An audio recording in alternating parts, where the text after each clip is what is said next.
good question. Ken here from Electrical R2. We've got Mitch here, and we're going to fire off so many questions really quick. Let's see how many we can get through. You ready for it? Let's go. All right, let's go. Wiring the supply to your EV charger, 6 mil or 10 mil?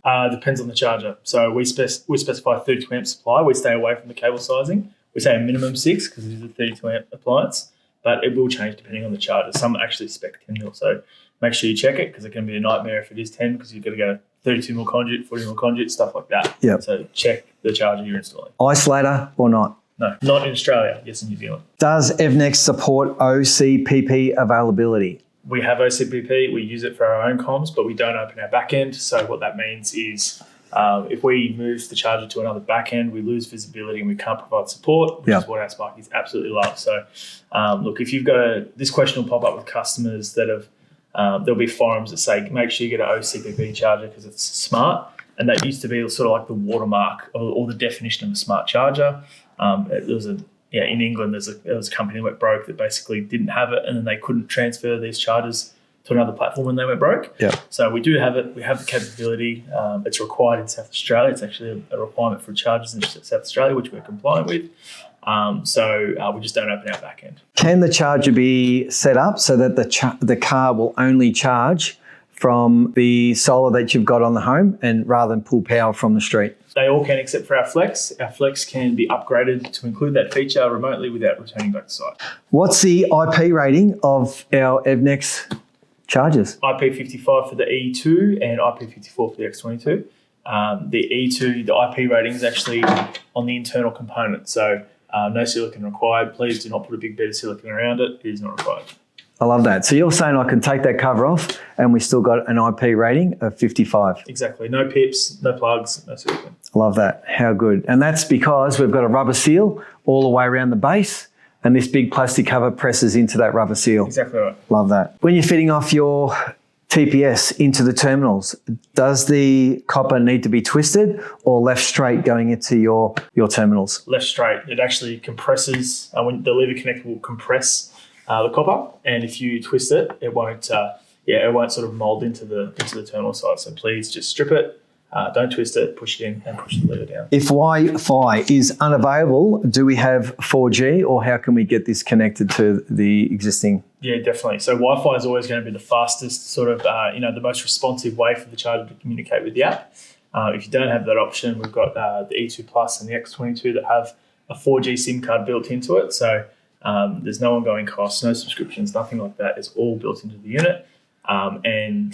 If they do have Wi-Fi, it'll bounce between the Wi-Fi and the 4G to find the best connection. Customers got the EV charger installed in the garage, and there's a subboard in the garage. Where's the best location to install a CT for monitoring the power? Yeah, so it depends on the customer and the expectations. If they have solar, it depends on where the solar is. So first thing to say is that CTs are the eyes of the charger. It's what it sees and makes decisions on. So if you've got house here, garage here, you put the CT on the submains for the garage, it's only going to see what's downstream of that. So if there's no solar on the garage, then no solar passing through that CT, it won't see anything. There won't be any solar charging. So if the customer said, I've got solar, I want a solar charger, you can run the CT cable back to the main switchboard and still get your supply off the subboard. Yep. But it's important to note that you will only have overload protection for the where the CT is installed at the main. So what all that means is if you've got the CT upstream at the main switchboard and your supply is coming off the subboard, just make sure your sub-mains can operate with that 32 amp load without that overload protection because you're protecting the incoming supply instead. You're not protecting the sub-mains. So just keep in mind the CT is where the overload protection will. We've got our CT cable. We need to be able to extend it. What sort of wire do we need to extend? We specify for ours a mains rated overall screened instrumentation cable that's at least 0.5 mil squared. So the idea there is that it's mains rated because it needs to be in a switchboard, and that means you can put it in the same conduit as the supply. And the screen is to eliminate any inductance or interference or anything like that. And you earth the screen at the appliance end of the charger. That was my next question: is where do you terminate the drain wire on that screen to comm cable? In the earth terminal at the charger. Explain the importance of CTs for EV chargers. Yeah, so any smart charger is going to need some sort of monitoring. It'll either have a a little meter or CTs or something. We use CTs, and the importance of them are, that's what that's what gives us visibility to the power flow in the building. So it helps us, ramp the charger up and down to prevent overloading and to help maximise the use of excess solar. Do we need solar to have an EV charger? No, and that's particularly important with this solar share scheme coming in. A lot of consumers are going to get access to free power for 3 hours a day, and that'll apply to everyone. So, cheaper, more affordable chargers will become even more popular because all of a sudden people are going to get sort of 150 k's of range a day for free. Yep. And also there's heaps of power plans out there with like midnight to 6 a.m. windows of, a cheaper charging for 8 cents or so. So. Best time to use to charge your vehicle, especially if you've got existing solar and batteries. Yeah, the most common setup we see is they set a schedule to charge from excess solar from 7 a.m. to 7 p.m. and then top up from midnight to 6 a.m. So that schedule will just roll on day. It'll use any solar. If the car's plugged in, it'll use any available solar, and that top up window will work as a bit of a last case. If it requires 10% more, it'll quickly top it up. Can the charger Evnex integrate with any inverter? Yes. The reason for that is it's because it's CT based. We're not connecting to the inverter and getting readings from the inverter. We're in our own ecosystem and getting our own readings and making our own decisions. So if any inverter, it'll work with any battery and work with the windmill if that one. How does the charger work on a SIG Energy smart port? Yeah, so if you go with, it depends on the unit. If you go with a flex, it depends on the charger and it depends on the logic behind how you set that smart port up. So if you use the flex that doesn't have the solar charging, what it will do is it will have to wait until there's enough solar if you're trying to solar charge, it will wait until there's enough solar to power that charger. So you have to get 7 kilowatts of export before it kicks in. If you get a charger that has the solar charging, it'll work as per normal, and it will, it'll just give you visibility in the SIG Energy app of what's going to the charger. When is the most common time customers are charging their EV cars? Yeah, it depends on the customer. Like the ones that are working from home, 2-3 days a week, they're capturing that excess solar. But most customers have some sort of a cheaper top-up window which they set on a nightly basis, and that's a bit of a, they typically get 6 hours of a window, midnight to 6 a.m., something like that. So that's usually their backup if the solar doesn't charge the vehicle during the day. Best location to install your EV charger? Ideally inside, but anywhere that's not in the direct sunlight. If it's north facing, just make sure you set some expectations. If you're in Queensland or somewhere that gets quite hot, the charger will derate during the hotter times. Everything does. It's the Australian sun. It gets hot. Ideally out of direct sunlight, out of a north facing environment. And then, make sure you look at the car and look at whether they're nosing in or reversing in, and that'll tell you exactly where to put it. As per AS3000, Appendix P, the minimum impact rating of these units are IK07. What's the rating of this one? IK08, and we require that it's mounted at least 0.8 metres above ground level. What's the minimum height that these chargers can be installed? Yeah, so the minimum is 800 mil to the centre, and then we say, ideal is about 1250 to the centre. What causes reduced charge rates? Yeah, so the charger will derate to protect itself, not exponentially. It'll just dial down 10, 20, 30% if it needs to, if it's in if it's a 40-degree day and it's charging. Yep. So it'll derate to protect itself. It'll derate if the vehicle's asked it to. So the vehicle might have something going on, or they might have a setting in the vehicle. It's another big one. Yep. So sometimes customers will have a setting where at certain locations it changes charging speeds. It's quite common in Teslas. Yep. So the vehicle can cause it to derate, or also thermal issues. And obviously the charger will ramp up and down for overload protection and solar charging as well. For every 1 hour of charge, how many kilometre range would be added to that vehicle? Yeah, so it depends on the car. So the safe answer there is 7 kilowatts is about 40 to 50 Ks. It depends on the efficiency of the vehicle.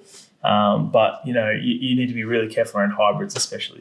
But the answer is, look, if it charges 7 kilowatts, it's around 40 to 50 kilometres of range per hour, and then it goes up from that. Which is better, three-phase system or single-phase system? Single phase is going to suit 90% of customers' needs. It's going to give you 400 or 500 Ks of range overnight.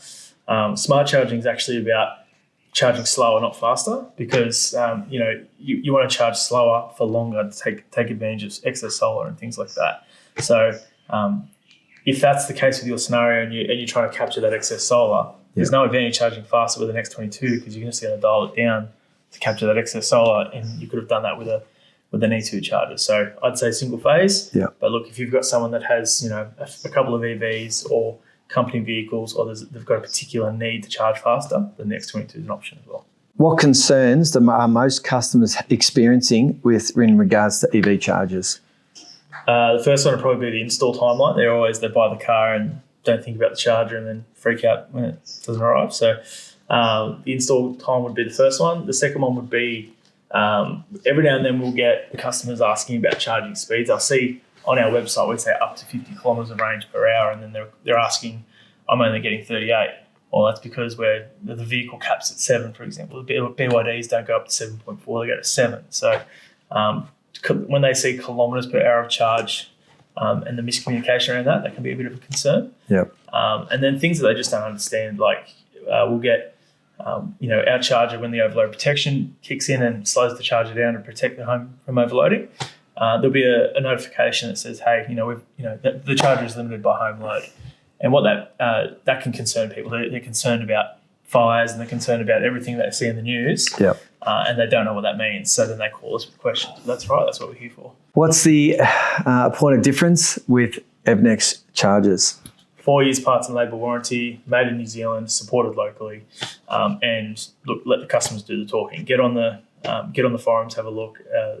We constantly see the product's great, the support's even better, and we live and die by that. Yeah, well, we love that. Every customer loves that, so that's really good, especially important for the Sparkies out there. What are API features? So we have APIs at the minute with Tesla and Amber. So basically, we connect our back end to theirs and we do some funky stuff with it. With Teslas in particular, with the E2 charger. If you haven't got a Tesla, it's a bit of you've got to open your phone or lean into the vehicle to unlock the charge port. Now with our charger, you can actually connect it, press this is the button, and you can press the action button and that will unlock the charge port. So it just makes it a much easier. That's one example of how we're just always working to make things a little bit easier.